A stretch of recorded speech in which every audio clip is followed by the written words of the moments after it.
everyone, it's Amber with a Jacobson jungle update video.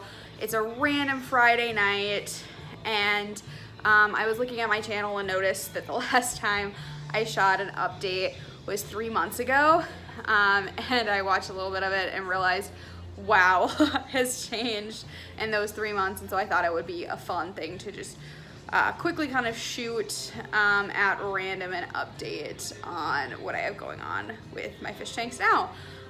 So when I had last shot an update of my house and of my tanks, I had 8 tanks going on. Not all of them were running or functional at that time. I think I had 3 projects that I was doing, my 6-gallon, 35, and my 75 goldfish tank. And so I kind of had a lot going on. I have since downsized, which I will tell you that fun story. And I now currently have 5 tanks, and I think this is the magic number I'm going to keep it at for a while. So, yeah, I'll kind of talk about that. So really probably the biggest update that kind of sparked the downsizing of some of my tanks and kind of just this interesting story that was recent has to do with my beta tank setup here. So this is a 20-gallon long sorority with my 6 beta fish in there. That is not a permanent setup or home for them. The last time that I shot a video, I was working on my 35-gallon hex sorority, and I had just finished resealing it. And it's painful to watch that video now where I talk about how I resealed it and was excited and being cautious and gonna do a water test, which I did, all of those things. And everything was fine, and I got the tank set up exactly how I wanted it, and it was so cool, you guys. I should show some footage of it because I do have a couple of videos of it. But I had like rope ladders, and it was very like Ewok village, like I kind of described, and I had planted it, and my plants were starting to take off, and everything was going peachy keen.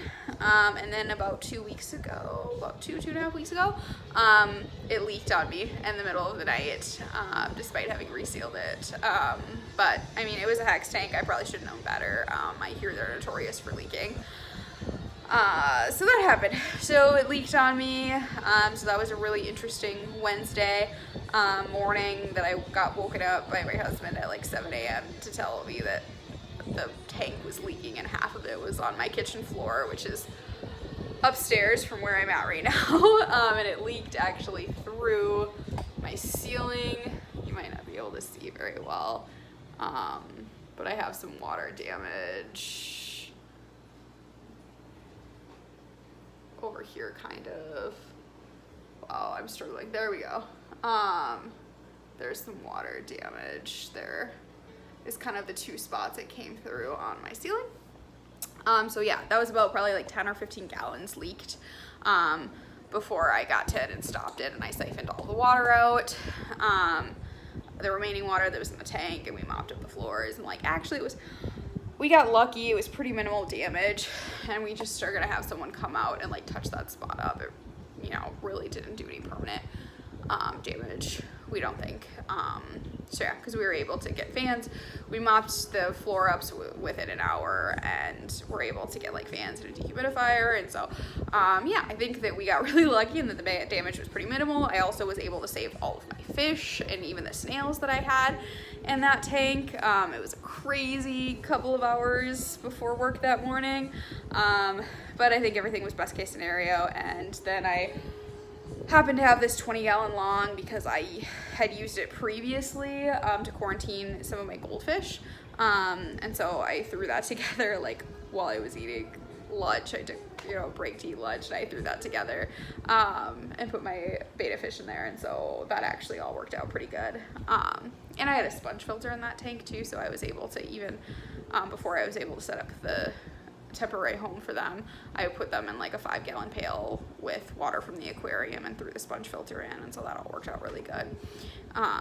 It went pretty well. I did end up losing, initially everybody made the transfer to the new tank and everyone looked okay. I did eventually lose one of the beta fish like a couple days later. I think she just kind of got stressed out from everything, and I saw her kind of just take a slow decline, and by the time I quarantined her to start her on some meds, it was kind of too late. She kind of declined pretty fast from there. So anyhow, that was one of the more exciting things that's happened. And this also happened around a time where I was starting to think about downsizing some of my tanks, because at one point I had gotten up to like 9 tanks, because I had the 8 that I was working on in my last video, as well as that 20-gallon long that I had a goldfish in for a little while I was quarantining one of my goldfish, and it was kind of just getting to be a lot, and it's coming up on summertime, and I kind of just wanted to do less and maybe enjoy a summer now that especially me and Sean were fully vaccinated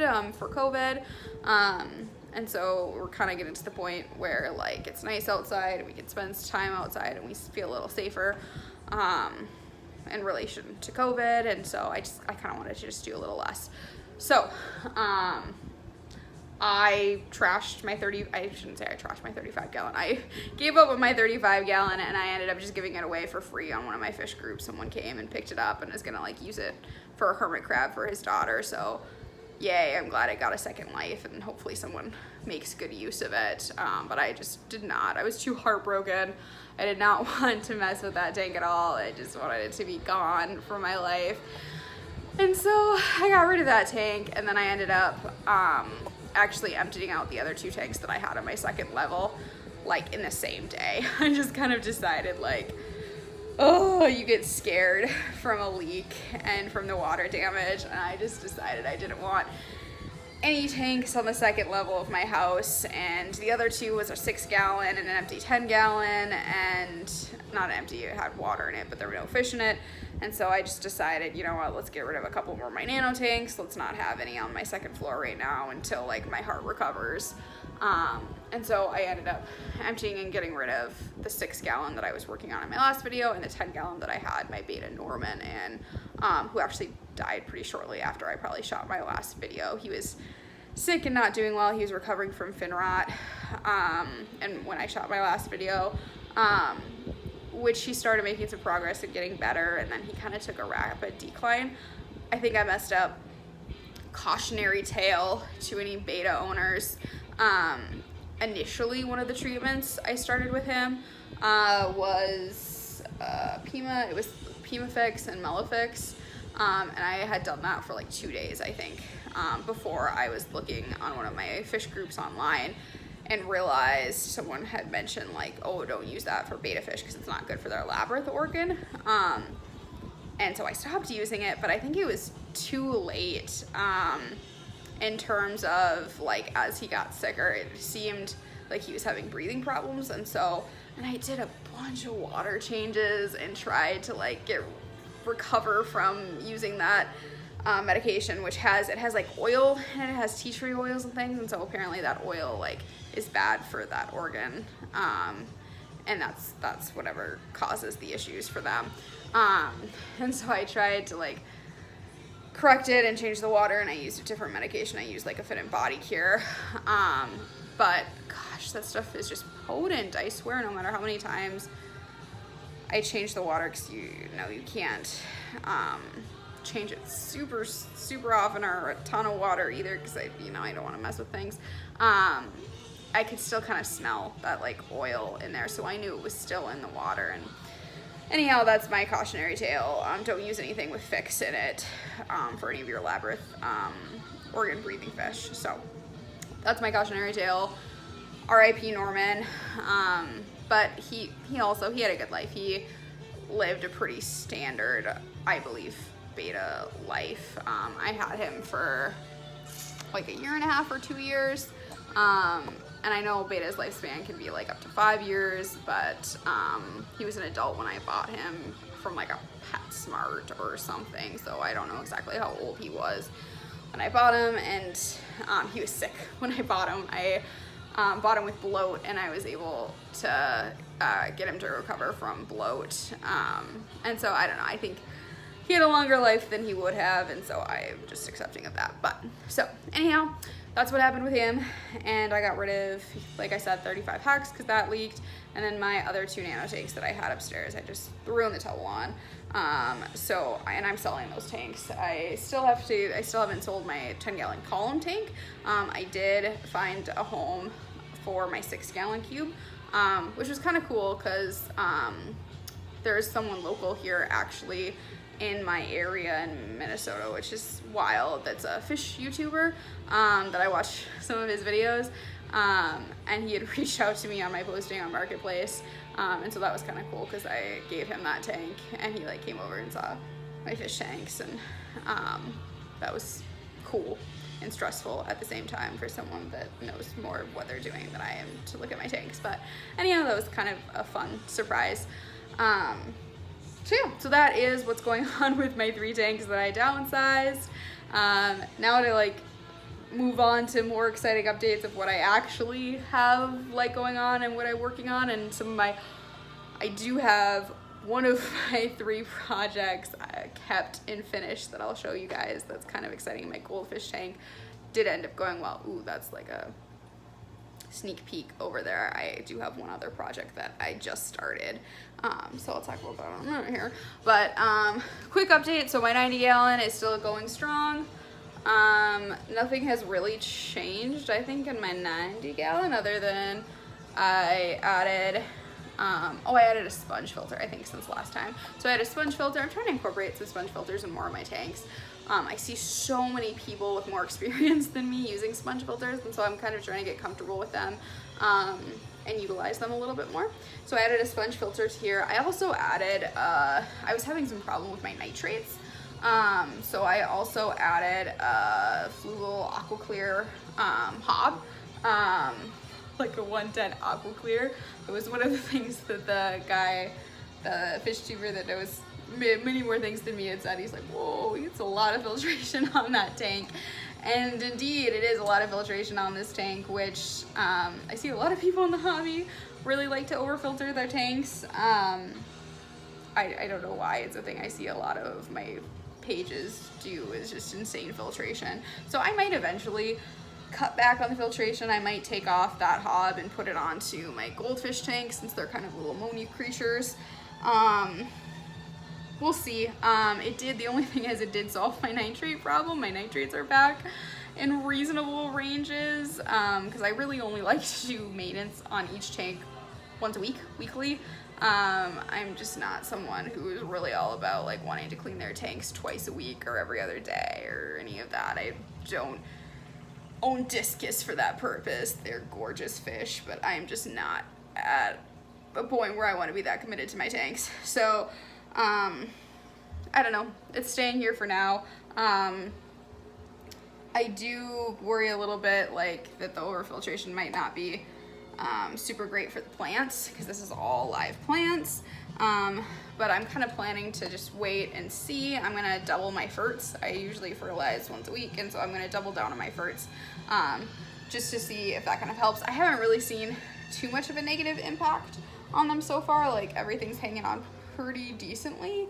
But I'm just gonna kind of keep a close eye, use some more fertilizers, and then, like I said, I eventually am gonna try and scale back some of the filtration, or maybe take off the hob and add another sponge filter, because I have been pretty happy with the sponge filter. So anyhow, that's the update and all of my fishies. I think now, once I for sure have my nitrates figured out, which they seem to be figured out for the time being, I also would really like to add a couple more Bosemani, just because I would like to get a bigger school in here. Yeah, otherwise my mollies have probably grown quite a bit since my last video, especially like these babies. I like these orange ones. I think those are coming along nicely. So that is that. Over here then, this is my last video too. I think I still had my sick mollies. Those finally passed on. They had like that weird, I'm pretty sure, incurable disease, lymphocystis or something. I was pretty sure that that was what they had. They finally passed on. They lived quite a while. after initially getting sick, and I think I tried one more medication after my last video with them and they didn't respond to that either. And so yeah, they eventually passed on. And so I actually broke down that 10-gallon quarantine tank that I had them in and just kind of tucked that away for a rainy day in case I need another 10-gallon quarantine. I'm just kind of keeping that in a closet somewhere.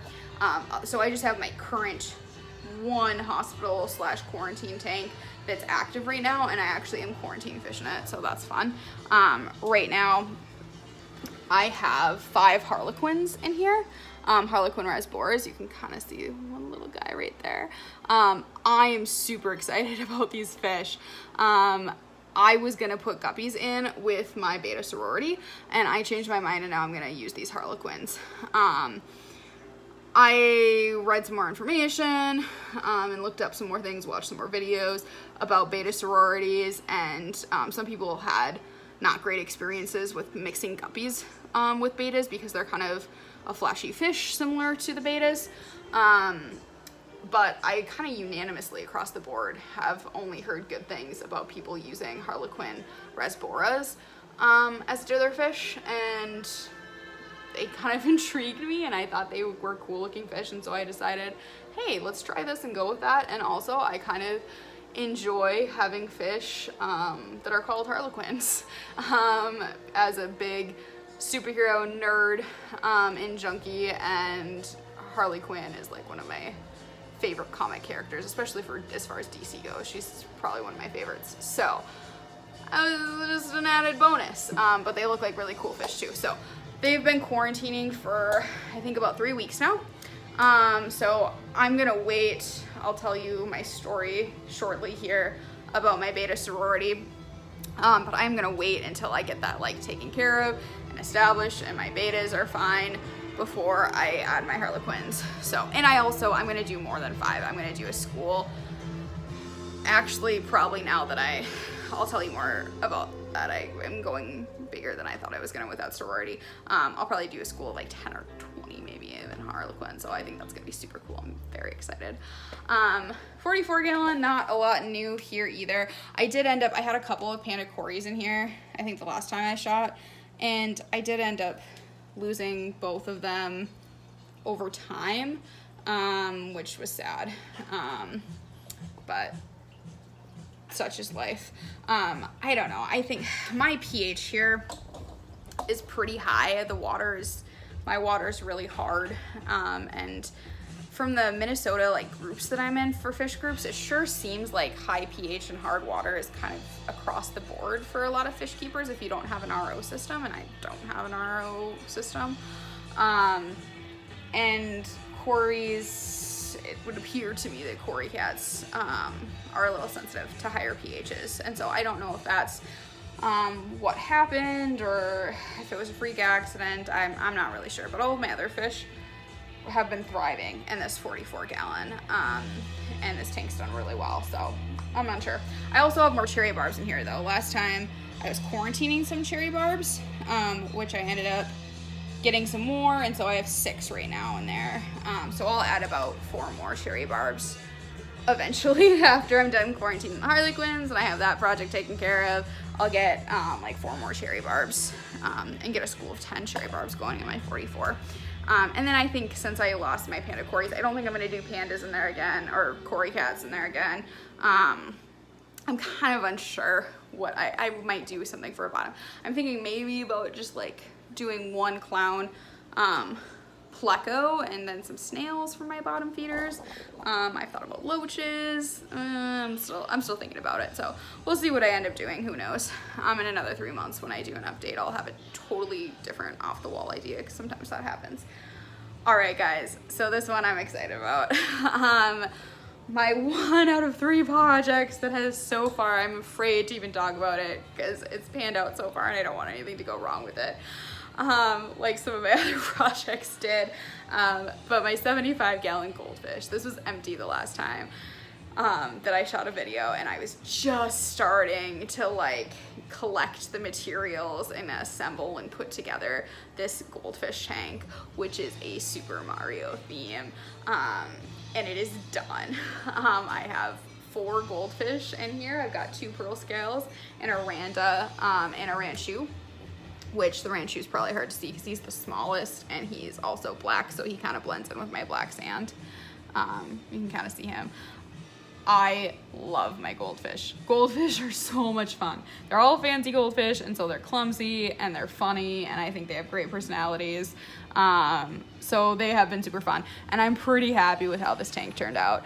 So I have a Bowser's Castle that Sean put together for me that's made out of Legos. That was an adventure.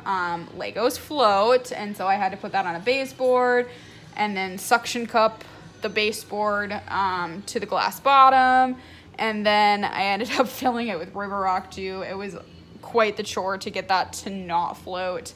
And then I've got like driftwood, and I've got some live plants in here, which I was skeptical about how the live plants were gonna go with goldfish because they eat things and dig up things, and it's actually gone pretty well. I did a lot of hardy things like Java fern, a lot of Java fern and some anubis. And these moss balls, and I kind of used the moss balls. It's kind of messy. I do for tank maintenance here. The moss balls I kind of used to like to almost like childproof some of the driftwood and some of the sharp spots. So that's worked out pretty good. Yeah, and it's kind of fun though too, like you can also see that there's moss balls like spewed throughout the tank. That's because the goldfish like to mess with them, which I think is kind of fun. They kind of kick them around almost like soccer balls, and so I think that's funny, and I just move them around and put them back in place every time I clean the tank. And then these sewer pipes I got off of Etsy, and I think they're really fun and cool.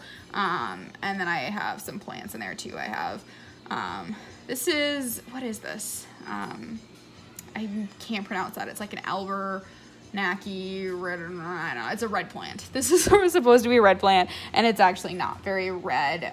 It probably needs some more iron. I throw in an iron supplement every now and then, liquid fert in here for that. But I don't know. I'm not super concerned. It's mostly green, and then there's a ton of algae because I don't have any mollies or algae eaters that eat the algae off the plants. So I feel like my plants get a little algae heavy in this tank. I'm considered putting like some Hillstream loaches in there. I don't know if that would help my plants. But right now I'm pretty happy with how the tank's going, and I hate to mix things up too much. So yeah, so that's my goldfish tank. So I'll do one more just whole look of all my fish. This is Arnie and Palmer, because they're pearl scale goldfish, and I think that's funny because they look like golf balls, so I named them after Arnie Palmer. My Aranda is kind of perpetually nameless. I have like 5 different names that I call him. Fabio, Figaro, Gilderoy. I kind of want to give him like a pretty boy name, but I just keep changing it. And then my little black ranchu, his name's Dart. I'm pretty sure that he doesn't have eyeballs. I didn't realize that when I bought him, but I'm pretty sure he doesn't have eyeballs. And I think he looks like D'Artagnan, or Dart for short, from Stranger Things. So that's what I named him. All right, so that is my goldfish tank still. This I already showed you. This is my temporary home that I just kind of threw together for my 6 beta girls, who I love my beta girls so much. I think they're so cool. And so this is their temporary home until I make them a new permanent home. So their tank leaked. I had no interest in salvaging that hexagon tank, and so I was challenged with, what do I do? Let's just keep moving until I have not terrible light. No, this whole corner is gonna be terrible. Okay. So I was challenged with, what am I gonna do with my sorority if I'm not gonna do a hex tank? And so I thought for a while about just like taking that 20-gallon long that I have in stock, not in stock, I have storage for my goldfish, because my goldfish, I didn't really want to have to, if my goldfish ever get sick, because they're bigger fish, I didn't want to quarantine them in my 10-gallon. So I bought that just to have as like a bigger quarantine tank. So I thought about just converting that and then getting a different quarantine tank. And I went back and forth on that. I contemplated impulse buying like a 55-gallon with a stand that I found at Marketplace. I came up with all kinds of different things. And then I ended up landing on getting a 40-gallon breeder. So I found a stand, which stands right now are super hard to find, guys. Petco and PetSmart are both having sales right now, and like their aquarium stands are completely out of stock. And anywhere local to me, at least, like if I wanted to drive like an hour and a half to pick up a stand, some of the stores like in the more metro areas had them, but none of my local stores did. And stands are just kind of stupid expensive in my opinion. So I don't know if that has to do with it, like what is expensive right now. I don't know if stands are just always like stupid expensive because they can charge stupid prices and people will pay them. I don't really know. All I know is that I found this stand on Marketplace. It was actually on Marketplace with a tank that I didn't want. It was like a 40-gallon, but it was like a tall, and it just kind of looked awkward on the stand. And it was used, and I'm a little gun shy right now with used tanks, unless they're like, I don't know, nice older tanks with like thick glass. And so I made her an offer on just the stand, and she accepted. And so a nice lady from, was it Elk River? No, it was Big Lake. A nice lady from Big Lake sold me the stand. So yeah, so I was excited. So I got that stand, and I was still thinking about just putting like a 20-gallon long on this stand. I'm pretty sure that the stand is from the PetSmart like setup. It's like a 60-gallon setup that I've seen before at PetSmart. And so I'm pretty sure that the stand is identical to that. And so I'm pretty sure that the stand is built for like a 60-gallon tank. And so I was contemplating putting like a 20 or a 29 on here. And then I kind of took measurements, and I saw how big I could go and like which tank I could do. And I kind of settled on what I have here, which is this 40-gallon breeder, which fits like a glove on this stand. So I think it's similar dimensions to the 60-gallon that comes with this. It's just kind of shorter, which I like, because I didn't want to go too super deep since I'm gonna have betta fish. I didn't want a lot of depth. So I'm super happy with this. I got this at Petco. They have the 50% off sale right now, and so I got a good deal on it, and I'm super happy with this. So this is gonna be my sorority, and so I'm gonna do something cool for that. I haven't completely set my mind to what I'm gonna do like first terms escape. I mean, I'm gonna definitely probably reuse a lot of my stuff from the previous setup that I had.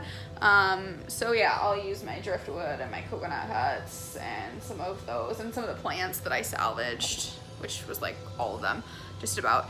I'll use some of that stuff, and we'll see. And I don't know what I'm gonna do for substrate yet. I am trying to venture out of my comfort zone and not use EcoComplete anymore. I pretty seriously considered doing a dirted setup in a dirt tank for that guy, but I'm unsure. Just because I'm very interested in it, but I am a little nervous. And just with like as many things that have gone wrong in my hobby keeping in the last like 3 weeks, I'm apprehensive, and my poor bettas have moved now in that tank 2 or 3 times because I had them set up in a different spot in my basement, and I ended up having to move them, and so I worry that I've kind of put some stress on them, and so I just don't want to have to deal with any ammonia spikes potentially from the soil, and me having to like try and save my betta fish again and move them. So I'm a little gun shy to do something that adventurous. I do want to do something that adventurous. I just don't know that this is the tank and the time that I want to do that. Louie and Hubert say hello. Oh, that's what they're barking at. Okay. So anyhow, that is what I currently have going on. So we'll see what I do for substrate, but I'll definitely do lots of plants in there and do something fun. But that's my update. That's the Jacobson jungle this day and random Friday night in May. So I will update you guys next time. Hopefully it won't be another 3 months. We'll see. Thanks guys. Bye.